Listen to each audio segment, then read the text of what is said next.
سفر المظفر کا مبارک مہینہ ہمیں بہت سارے اولیاء کرام کی یاد دلاتا ہے۔ ان میں سے ایک شخصیت سنیوں کے پیشوا امام اہل سنت الشاہ امام احمد رضا خان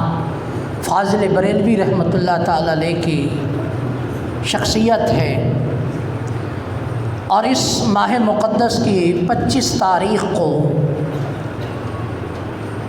اعلیٰ حضرت امام احمد رضا خان بریلوی رحمۃ اللہ تعالی علیہ کا عرس منایا جاتا ہے۔ ویسے تو اعلیٰ حضرت امام علیہ سنت کی شخصیت اپنے اندر بہت سے پہلو رکھتی ہے، اور ہر پہلو پر مختصر سے وقت کے اندر گفتگو کی جائے یہ ناممکن ہے۔ اعلیٰ حضرت امام علیہ سنت نے جہاں تحریر کے ذریعے، تصنیف کے ذریعے اپنے پیارے آقا صلی اللہ علیہ وسلم کے عشق اور محبت کا پرچار کیا، وہیں پر اعلیٰ حضرت امام علیہ سنت نے اپنی شاعری کے اندر بھی نبی پاک علیہ السلام کے عشق اور محبت کا خوب پرچار کیا ہے، اور اس کی بڑی دلیل اعلیٰ حضرت امام اہل سنت کا نعتیہ دیوان، جس کو ہدایت بخشش کہا جاتا ہے، یہ واضح اور بولتا ہوا ثبوت ہے۔ اس کے اندر اعلیٰ حضرت امام اہل سنت کی بہت ساری نعتیں جمع کی گئی ہیں۔ ویسے تو اعلیٰ حضرت امام اہل سنت کے ہر شعر کے اندر نبی پاک علیہ السلام سے محبت، عقیدت اور احترام کی طرف اشارہ ملتا ہے۔ ہر نعت کے اندر اور ہر نعت کے ہر شعر کے اندر نبی پاک علیہ السلام کے عشق اور محبت کا پرچار ہوتا ہے، اور پھر اعلیٰ حضرت امام علیہ سنت کی شاعری اتنی جامع شاعری ہے کہ آپ کے ایک ایک شعر کے اندر بہت ساری آیات اور احادیث مبارکہ کی طرف اشارہ ملتا ہے۔ انہی میں سے اعلیٰ حضرت امام علیہ سنت کی ایک نعت یہ بھی ہے کہ جس کے اندر اعلیٰ حضرت امام علیہ سنت فرماتے ہیں کہ عرش حق ہے مسند رفعت رسول اللہ کی، دیکھنی ہے حشر میں عزت رسول اللہ کی۔ یعنی اعلیٰ حضرت امام علیہ سنت اپنے اس شعر کے اندر یہ ارشاد فرماتے ہیں کہ عرش حق ہے مسند رفعت رسول اللہ کی، کہ اللہ کریم نے اپنے پیارے حبیب صلی اللہ علیہ وسلم کو وہ شان عطا کی ہے اور وہ بلندی عطا کی ہے کہ جو عرش ہے وہ نبی پاک علیہ السلام کی بلندی کا مقام ہے۔ اور پھر آپ کی شان کا کوئی انکاری ہو یا نہ ہو، آقا کریم صلی اللہ علیہ وسلم کو رب نے بلندی اور رفعت عطا فرمائی ہے، اور ہم سب نے، اپنوں بیگانوں نے، ماننے والوں منکروں نے بھی حشر میں اللہ کے محبوب صلی اللہ علیہ وسلم کی جو شان دنیا میں پڑی اس کے انکاری نہیں ہو پائیں گے۔ یعنی وہ رب حشر میں حضور علیہ السلام کو بلندی عطا فرمائے گا کہ خدا کے عرش معلیٰ پر حضور صلی اللہ علیہ وسلم ٹیک لگا کر تشریف فرما ہوں گے۔ یہ شان ہے جس کی طرف اعلیٰ حضرت امام علیہ سنت اشارہ کرتے ہیں۔ اور کسی شاعر نے کیا خوب کہا ہے کہ ہیں مظہر ذات حق رسول اکرم مختار و خلیفہ خدائے عالم، یعنی حضور کی وہ شان ہے کہ نبی پاک علیہ الصلوۃ والسلام کا یہ مقام ہے کہ ذات حق کا آپ مظہر ہیں، اور آپ کو مختار بھی بنایا ہے، آپ کو خلیفہ بھی بنایا ہے، اور رب کائنات نے آپ کو دونوں جہاں کی کنجیاں بھی عطا فرما دی ہیں۔ یہ رفعت ہے، یہ شان ہے نبی پاک علیہ الصلوۃ والسلام کی۔ اور پھر کسی شاعر نے کیا خوب کہا، صرف ان کے سبب سے سب اولو العزم ہوئے، حضرت عیسیٰ، حضرت موسیٰ، حضرت خلیل و نوح و آدم، کہ سب اگر اولو العزم بنے ہیں تو سب صدقہ میرے نبی پاک علیہ الصلوۃ والسلام کا ہے۔ اور پھر یہ بھی یاد رکھیں کہ قیامت کے دن حضور علیہ الصلوۃ والسلام اور آپ کی امت کو بلند مقام پر بٹھایا جائے گا۔ عالم کا انہیں خدا نے سلطان کیا، جبریل امی کو ان کا دربان کیا، ہر چیز کا اختیار ان کو دے کر کونین کو حق نے ان کا مہمان کیا۔ یعنی یہ کونین جو ہے یہ ان کا مہمان ہے۔ اور حضور علیہ الصلوۃ والسلام نے ارشاد فرمایا کہ میں اور میری امت قیامت کے دن اتنی بلندیوں پہ ہوں گے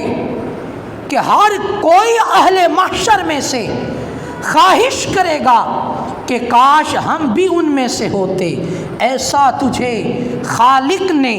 طرحدار بنایا، یوسف کو تیرا طالب دیدار بنایا، کونین بنائے گئے سرکار کی خاطر، کونین کی خاطر تجھے سرکار بنایا۔ اسلام کے عشق اور محبت کو اپنے اشعار کے اندر بیان کر رہے ہیں۔ اسی طرح اعلیٰ حضرت امام علیہ سنت اگلے شعر کے اندر آپ فرماتے ہیں کہ لا ورب العرش، جس کو جو ملا ان سے ملا، بٹتی ہے کونین میں نعمت رسول اللہ کی۔ یعنی اعلیٰ حضرت امام علیہ سنت فرماتے ہیں کہ لا ورب العرش، آپ فرماتے ہیں کہ کیوں نہیں،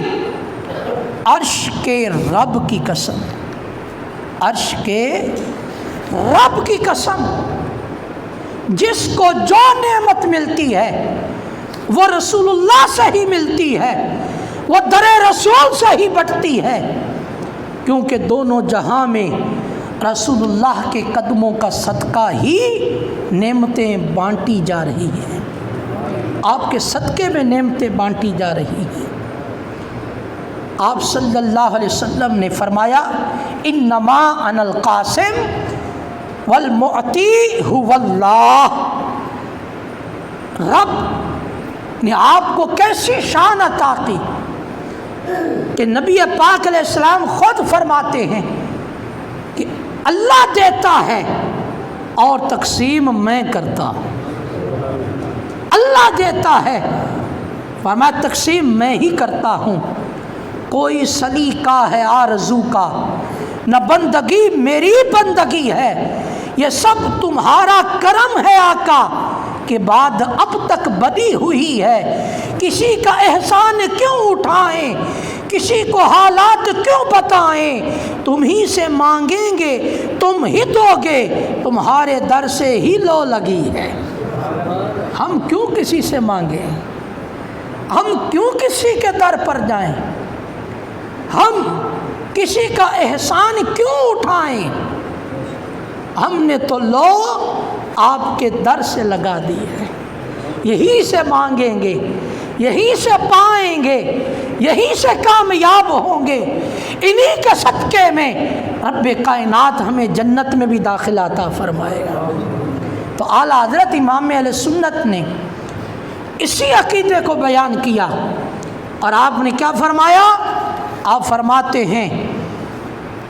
اعلیٰ حضرت امام علیہ سنت کہ لا ورب العرش، جس کو جو ملا ان سے ملا، بڑھتی ہے کونین میں نعمت رسول اللہ کی۔ کسی کی آنکھ اگر آنکھ کی بینائی چلی جاتی وہ میرے آقا کے پاس آ جاتے. نبی پاک علیہ الصلاۃ والسلام اپنا لعاب دہن لے کر آنکھوں میں لگا دیا کرتے تھے اور پھر وہ آنکھ والا کہتا تھا کہ جس آنکھ میں آقا کریم علیہ السلام کا لعاب لگا ہے اس آنکھ میں نظر اتنی تیز ہو گئی ہے کہ دوسری آنکھ کی نظر اتنی نہیں ہے. کیوں؟ پہلی بات تو سوچنے کی یہ ہے کہ آنکھ کی بینائی چلی گئی. صحابہ طبیبوں کے پاس نہیں گئے، حکیموں کے پاس نہیں گئے، بلکہ طبیبوں کے طبیب کے پاس آ گئے. کسی کا بازو کٹ جاتا ہے میرے آقا کی بارگاہ میں آ جاتے ہیں. آقا کریم علیہ السلام بازو کو ہڈی سے لگا کر اپنا لعاب دہن لگا دیتے ہیں، بازو ہڈی سے جڑ جاتا ہے. اسی لیے تو اعلیٰ حضرت امام اہل سنت الشاہ امام احمد رضا خان فاضل بریلوی رحمۃ اللہ تعالی علیہ نے اپنے اس شعر کے اندر بات ہی ختم کر دی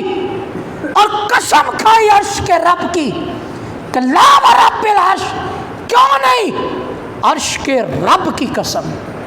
عرش کے رب کی قسم کہ جس کو جو ملا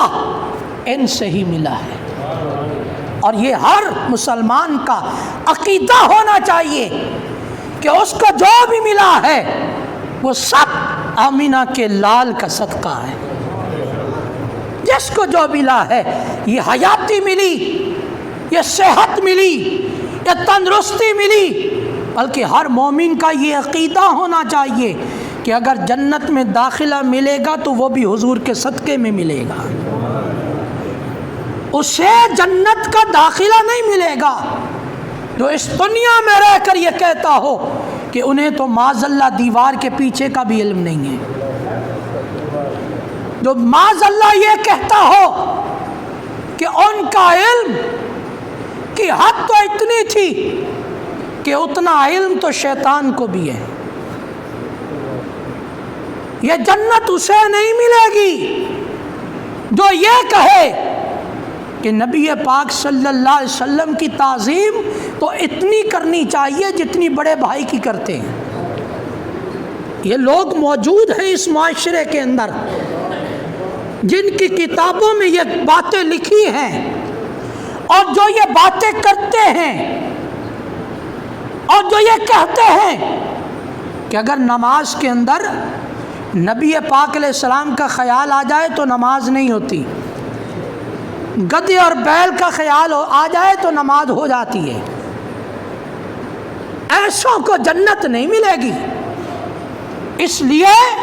کہ جنت تو اس کو ملے گی جو میرے آقا کا عاشق ہوگا،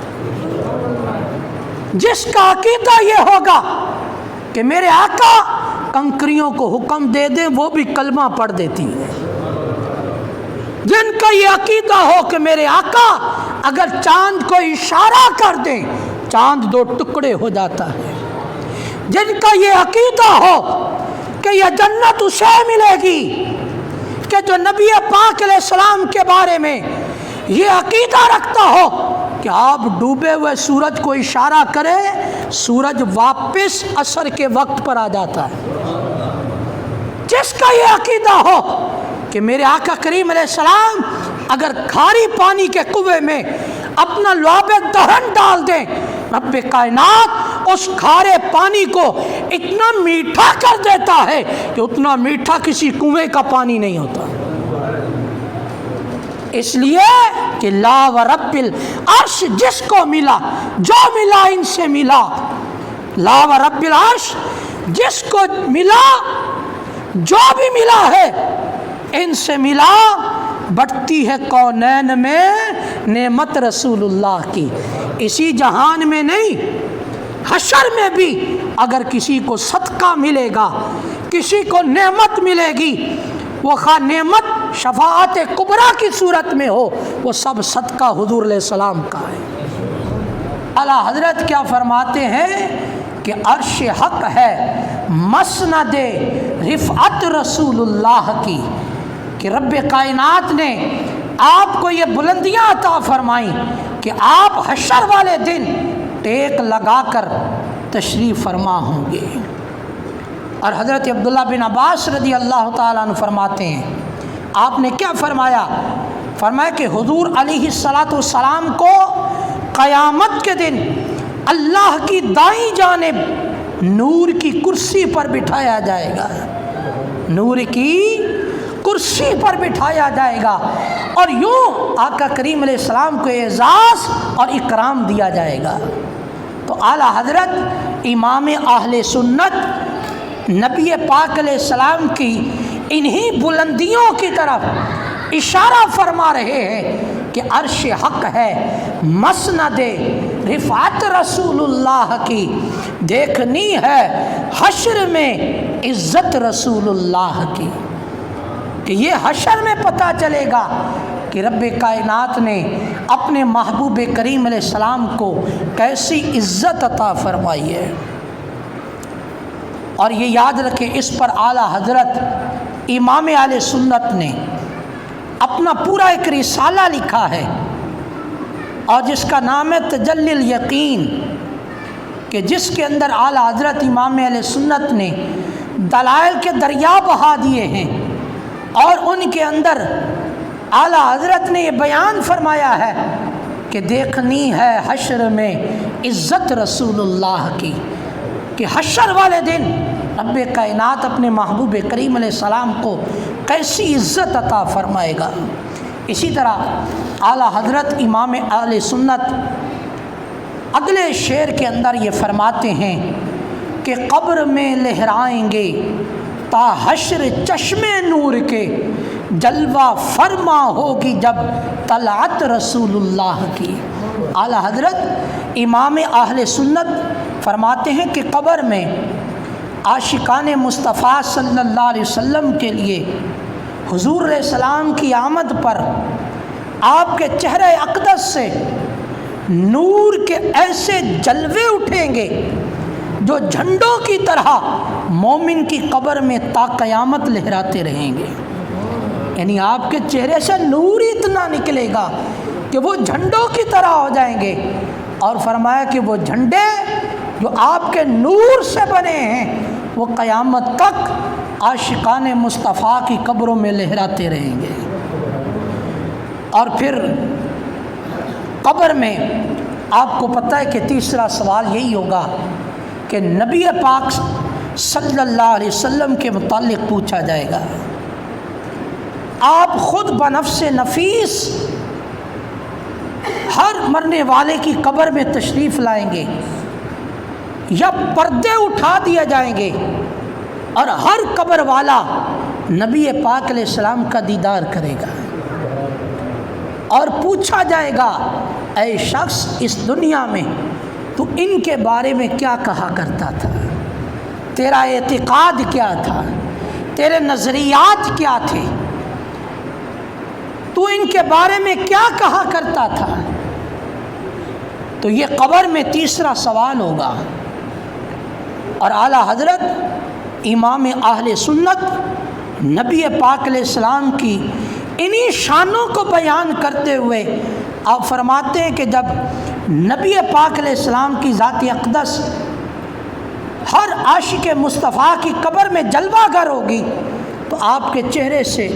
نور نکلے گا، اور وہ نور